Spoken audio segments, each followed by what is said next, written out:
तुमचं loan reject झालं तर कारण फक्त तुमचा सिबिल स्कोर नसेल, कारण आरबीआय बँकांसाठी एक नवीन फ्रेमवर्क लागू करत आहे आणि त्याचा परिणाम लोन घेणाऱ्या प्रत्येकावर होऊ शकतो. म्हणून हा व्हिडिओ आज पाहणं महत्त्वाचं आहे, कारण तयारी उद्या नाही आतापासून करावी लागेल. या नियमाचं नाव आहे ECL framework, expected credit loss. आज काय होतं, कोणीतरी लोन बुडवल्यावर बँका नुकसानासाठी पैसे बाजूला ठेवतात.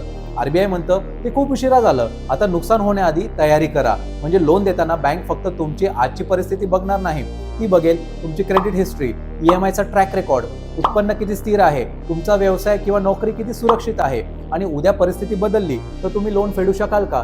थोडक्यात तुम्ही आज चांगले बॉरोवर आहात हे नाही, तर उद्या तुम्ही रिस्क बनू शकाल का हे बघितलं जाईल. सेव्ह करून ठेवा, कारण हा नियम अजून लागू झालेला नाही, पण 1 एप्रिल 2027 पासून लागू होणार आहे आणि त्याआधी स्वतःची आर्थिक प्रोफाईल मजबूत करणं महत्त्वाचं ठरू शकतं. आणि जर बँकेला जोखीम जास्त वाटली तर तिला त्या लोनसाठी आधीच जास्त प्रोव्हिजन ठेवावं लागेल. म्हणून काही लोकांसाठी लोन महाग होऊ शकतं, काहींसाठी अप्रुव्हल कठीण होऊ शकतं आणि काही प्रकरणांमध्ये लोन मिळणारच नाही. लोकांना वाटतं हा क्रेडिट स्कोरचा विषय आहे, पण माझ्या अनालिसिसनुसार ही त्यापेक्षा मोठी गोष्ट आहे. कमेंट करा लोन अप्रुव्हलसाठी बँका बॅकएंडला नेमक्या कोणत्या गोष्टी तपासतात हे मी सांगेल. आणि अशाच बिझनेस आणि फायनान्स कॉन्टेंटसाठी व्यापारी मित्र रोहितला फॉलो करा.